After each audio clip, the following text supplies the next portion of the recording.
వాళ్ళ చేతి ఇచ్చేస్తే వాళ్ళు చేతులు కడుక్కుంటారు ఒకేసారి. తలకాయలకి ఇస్తారు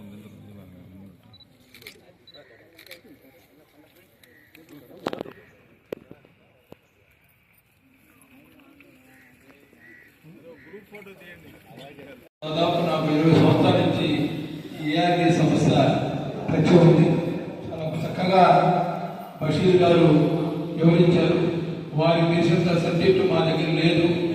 అన్ని మనమే ఈ పరిమాణ కార్యక్రమాల్లో పాల్గొని చెట్లు గురించి కార్యక్రమం చెట్లు కాపాడడం, ఇంకా మంచి ఈ నివారణ ఈ కెమికల్స్ నివారణ చేయాలంటే పరిమాణాలను కాపాడుకోవాలి. కాబట్టి బషీర్ గారు మొత్తం ఆయన సబ్జెక్టు దాదాపు ఆయన 30 సంవత్సరాల నుంచి ఆ ఫీల్డ్లో ఉండి ఎన్నో మంచి కార్యక్రమాలు గిరిజనులకైతేమి పేదవాళ్ళకైతేమి ఎన్నో కార్యాలు కట్టి చాలా ఆర్థికంగా కూడా ఆయన సొంత డబ్బులు పాల్గొట్టుకొని అటువంటి బషీర్ గారిని అభినందిస్తున్నాను.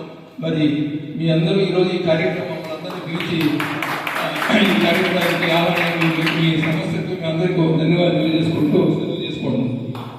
యువజన సంఘంలో పాపయ్యము మేమేంటంటే ఈ గ్రామాలలో మొక్కలు నాటడం, ప్లాస్టిక్ నివారణ ఇలాంటి కార్యక్రమాలు చేపడుతూ ఉంటాము. ఇంకాను ఇతర రాష్ట్రాలతో కూడా కలిసి ఎస్ గ్రూప్ ద్వారా కూడా ఇలాంటి కార్యక్రమాలు చేస్తూ ఉంటాము. మా యొక్క ఆహ్వానము మన్నించినందుకు మీ అందరూ చేసినందుకు ధన్యవాదాలు. ఈ కార్యక్రమాన్ని ఈరోజు ప్రపంచం మొత్తం మీద ఈ భూగోళం ఏదైతే ఉందో దాన్ని పట్టి పీడిస్తున్నటువంటి ప్రధానమైనటువంటి సమస్య పర్యావరణ సమస్య. మనం ఈ భూగోళాన్ని మనం కాపాడుకోవాలంటే మనందరం కలిసి ఈ సమాజంలో మనం ఈ పర్యావరణం యొక్క ఆవశ్యకత గురించి అవగాహన కల్పించాలన్నటువంటి ఉద్దేశంతో ఈరోజు ఈ ప్రాంతంలోని యువతతో పర్యావరణ పరిరక్షణ యువజన సంఘాన్ని స్థాపించడం జరిగింది. గడ్డం సుబ్రహ్మణ్యం, వల్లిపేడు గ్రామం, చిల్లకూరు మండలం.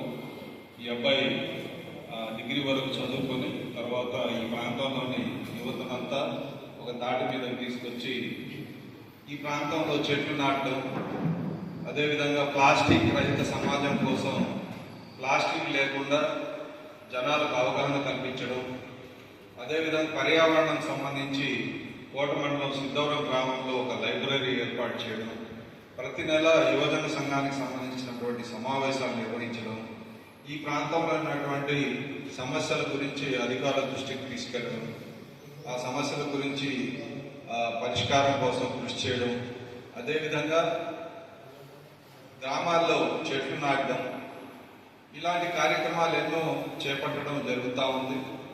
గతంలో ఏఆర్డి సంస్థ ఈ ప్రాంతంలో 20 సంవత్సరాల నుంచి పనిచేస్తున్నాం.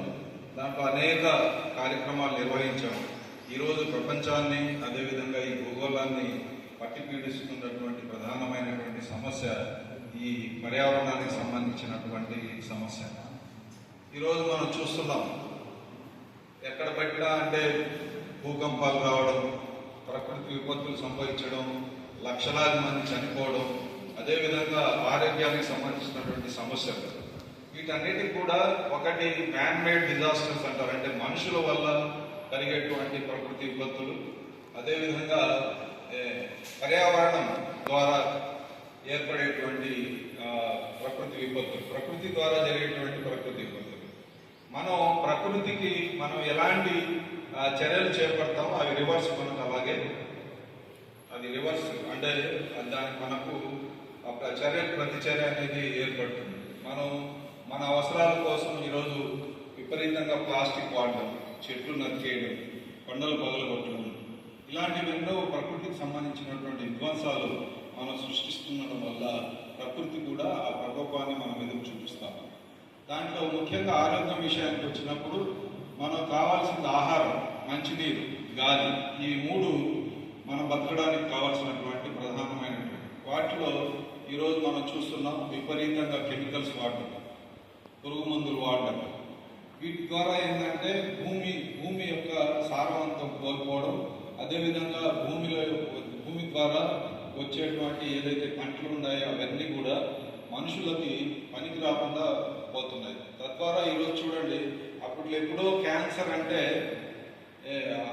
ఆ రోజుల్లో అనుకునేవాళ్ళు పొగ తాగడం వల్ల, లేకపోతే ఇంకో ఏదో కారణం వల్ల అంటే మద్యపానం తీసుకోవడం ద్వారా, ఇట్లాంటి ఎన్నో కొన్ని కారణాల చేత మాత్రమే క్యాన్సర్ వచ్చేది అని అనుకునేవాళ్ళు. ఈరోజు పరిస్థితి 70% క్యాన్సర్స్ వచ్చేసి మనం తీసుకుంటున్నటువంటి ఆహారం వల్ల వస్తున్నాయి.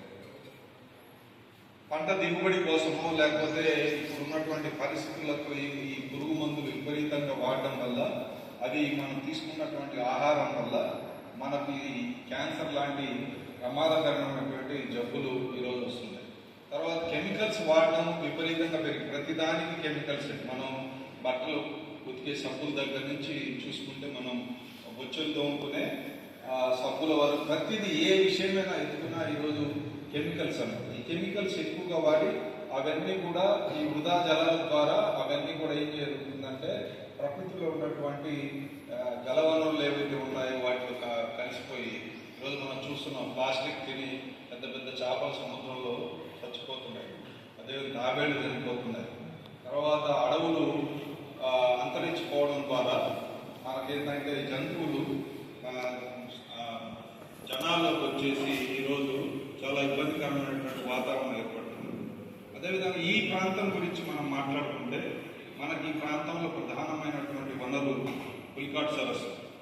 ఈ పులికాట్ సరస్సు ముఖద్వారం కూలిపోయి అనేక సంవత్సరాలు అయిపోయింది. ఈరోజు కూటమి ప్రభుత్వం వచ్చిన తర్వాత 92 కోట్ల రూపాయలు పులికాట్ సరస్సు ముఖద్వారం కూడికి తీర్పు కోసం ఈ బడ్జెట్లో పెట్టారు. కానీ పెద్దలు మీరు మన ఎమ్మెల్యే గారి ద్వారా వాటిని ఆ కార్యక్రమాన్ని త్వరితగతిన కనుక మొదలుపెట్టే కార్యక్రమం కనుక చేస్తే దానివల్ల అనేక ప్రయోజనాలు ఉన్నాయి. ఒకటి, మనకు మెట్ట ప్రాంతం నుంచి వచ్చేటువంటి నీరు ఏదైతే ఉందో అది పులికాట్ సరస్సు ద్వారా సముద్రంలోకి వెళ్ళడానికి, ఆటుపోట్ల ద్వారా బ్యాకిష్ వాటర్ రావడం ద్వారా ఇటు బకింగ్హామ్ కెనాల్ నుంచి పులికాట్ సరస్సు ఈ 400 చదరపు కిలోమీటర్ల వైశాల్యంలో నీరు ఏర్పడి, దాంట్లో సహజ సిద్ధంగా ఏర్పడేటువంటి మడాడుగులు ఏవైతే ఉన్నాయో అవి వాటిని డెవలప్ చేయాల్సినటువంటి అవసరం ఉంది. గతంలో మనం ఇక్కడ ఇదే కోట పట్టణంలో మనం ఒక ప్రోగ్రాం షాది మంజిల్ ఏర్పాటు చేశాం. పర్యావరణ పరిరక్షణ సంస్థకు సంబంధించినటువంటి అధ్యక్షుడు దినేష్ రెడ్డి గారిని, చైర్మన్ గారిని కూడా తీసుకొచ్చి రిక్వెస్ట్ చేయడం జరిగింది. ఈ ప్రాంతంలో మడాడుగులు పెంచాల్సినటువంటి అవసరం ఉంది. మడాడుగులు పెరగడం ద్వారా ఏంటంటే దాంట్లో జీవరాశులు అనేకం అభివృద్ధి చెందేదానికి అవకాశం ఉంది. ఇప్పుడు సముద్రంలో నుండి ఏదైతే ఈ మత్స్య సంపద ఉందో అవి పులికాట్ సరస్సులోకి వచ్చి ఈ మడాడుగుల కింద, మడ చెట్ల కింద అవి గుడ్లు పెట్టి, ఇప్పుడు నిషేధం మత్స్యశాఖ వాళ్ళు నిషేధం అమలు చేశారు కదా. ఎందుకంటే ఇది బ్రీడింగ్ సీజన్, అవి పిల్లలు పెట్టే సీజన్. అవి ఇప్పుడు ఆటుపోట్లు కనుక ఆ ముఖద్వారం కనుక కూడికి తీస్తే అందులో ఉన్నటువంటి చేపలు, రొయ్యలు ఇవన్నీ ఈ పులికాట్ సరస్సులోకి వచ్చి తద్వారా అవి పిల్లలు కొదిగి అవి మళ్ళా పెద్దవి చేసుకొని, ఏదైతే పక్షులు ఎలాగైతే విదేశాల నుంచి వచ్చి పులికాట్ సరస్సులో నేలపట్టు పక్షుల కేంద్రంలో ఎలాగైతే అక్కడికి వచ్చి పిల్లలు చేసి తీసుకెళ్తున్నాయి, అలాగే చేపలకు కూడా అది ఒక జీవ వైవిధ్యం. అది పులికాట్ ముఖద్వారం కూడిక వల్ల ఏంటంటే ఆ జీవ వైవిధ్యం దెబ్బతినడం, అదేవిధంగా దాని చుట్టూ సుమారుగా 1,00,000 మంది పేదలు జీవనోపాధి ఆధారపడింది. ఆ జీవనోపాధి కోల్పోవడం, ఇవన్నీ కూడా కారణాలు అన్నమాట. ఇవన్నీ ఏంటంటే మనం ఏదైతే మన సహజ వనరులు ఏవైతే ఉన్నాయో, ఇప్పుడు మనకు రాష్ట్రంలో ఎక్కడా లేని విధంగా ఉమ్మడి నెల్లూరు జిల్లాలో 1,400 పెద్ద చెరువులు, 1,470 చెరువులు, ఉదాహరణకి ఒలిపేళ్ళు లాంటి చెరువులు ఉన్నాయి. దాంట్లో ఇప్పుడు మన ఎమ్మెల్యే గారి చొరవతో ప్రభుత్వం 12 లక్షల చేపపిల్లలు వదిలేదు. ఈ చేపపిల్లలు అవి సహజంగా పెరుగుతాయి. అదే మనం చూస్తున్నాం ఈ ఆక్వాకల్చర్లో చేపలు పెంచే దగ్గర విపరీతంగా యాంటీబయాటిక్స్ వాడడం, కెమికల్స్ వాడడం, అవి మనం కన్సంప్షన్ చేయడం ద్వారా మనకేంటంటే అనారోగ్య సమస్యలు వస్తున్నాయి. సహజ సిద్ధంగా దొరికేది ఎక్కడ దొరుకుతాయి? సముద్రము, బ్యాకిష్ వాటర్, ఉప్పు కాలువలు, నదులు, రిజర్వాయర్స్, చెరువుల్లో దొరికేటువంటి ఈ సహజ సంపద ఏదైతే మత్స్య సంపద ఉందో అవి మనం తీసుకోవడం ద్వారా మనకు జబ్బులు రాదు. అదే మనం తప్పని పరిస్థితి. ఈరోజు హరిత విప్లవం ఎందుకు వచ్చిందంటే ఆ రోజుల్లో మనుషులు అంటే మన ఉత్పత్తి కంటే కూడా కన్వెన్షన్ ఎక్కువ ఉండేది. డిమాండ్